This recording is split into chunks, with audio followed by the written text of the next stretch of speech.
के मायूस तेरे दर से सवाली। नमस्कार साथियों, आज मैं आपको उस फनकार की दास्तां सुनाने जा रहा हूँ जिसकी आवाज़ को सुनकर लगता था कि जैसे स्वर्ग से कोई दूत धरती पर उतर आया हो। वह शख्स जिसने मोहब्बत को मधुरिमा दी, दर्द को राग में पिरोया और इंसानियत को सुरों की माला पहनाई। जी हाँ, मैं बात कर रहा हूँ भारत भूमि के महान गायक मोहम्मद रफ़ी साहब की।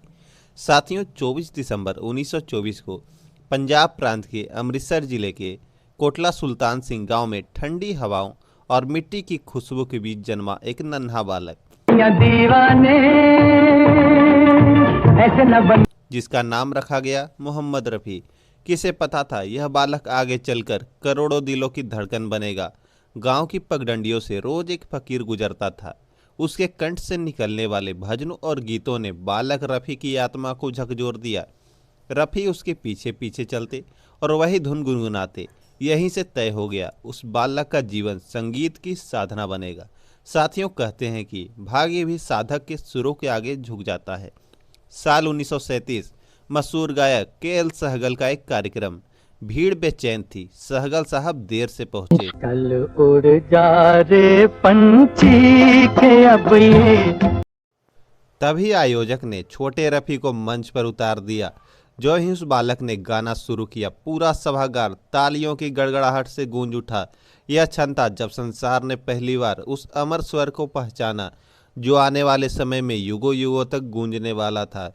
बड़ी देर भई नंद लाला। साथियों, 1940 के दशक में रफ़ी साहब मुंबई पहुंचे। उनकी पहली फिल्म प्रस्तुति थी गांव की गोरी।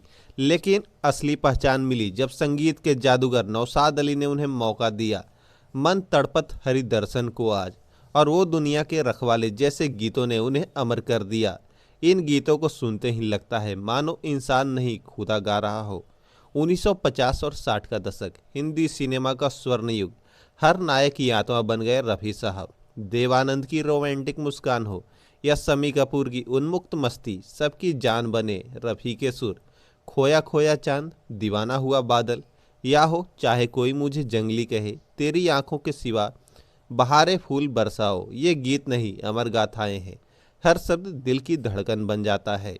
रफ़ी साहब की सादगी भी अद्वितीय थी। कभी रिक्शे से कभी पैदल ही स्टूडियो को घर जाते। एक बार नौशाद साहब ने पूछा, रफ़ी आप पैदल क्यों जा रहे हैं? वे मुस्कुराकर बोले, कल भी रिकॉर्डिंग है और मेरे पास इतना धन नहीं कि आज टैक्सी लूँ और कल भी। क्या यह संभव है? जिस आवाज़ पर पूरा देश नाचता हो, वही आवाज़ इतनी विनम्रता से भरी हुई हो। यही कारण है कि लोग उन्हें गायक नहीं बल्कि इंसानियत का प्रतीक मानते। साथियों, हर महान यात्रा में कांटे भी आते हैं। 1960 के दशक में संगीतकार ओ.पी. नैयर से अनबन हुई। इसी प्रकार लता मंगेशकर से रॉयल्टी को लेकर मतभेद बढ़ गए। दोनों ने लंबे समय तक गाना बंद कर दिया, परंतु रफ़ी साहब ने कभी कटुता को हृदय में जगह नहीं दी। वे कहा करते, गायन मेरा ईश्वर पूजन है, विवादों से ऊपर। 1970 का दशक किशोर कुमार का युग कहा जाता है, परंतु यह भी सत्य है किशोर को अक्सर मौका रफ़ी साहब के कारण मिला।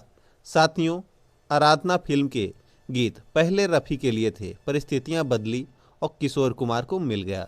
मेरे सपनों की रानी और रूप तेरा मस्ताना ने किशोर कुमार को नया मुकाम दिया।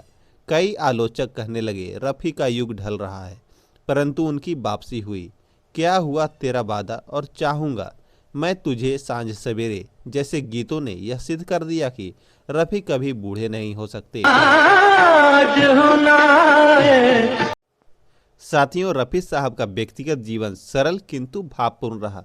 पहली पत्नी पाकिस्तान में रह गई। बाद में उन्होंने बिल्किस बानो से विवाह किया और 6 संतानें हुई, परंतु उनका वास्तविक प्रेम था संगीत और उनके चाहने वाले। वे कहते, यदि लोग मुझे मेरे गीतों से याद रखें तो यह मेरी सबसे बड़ी संपत्ति होगी।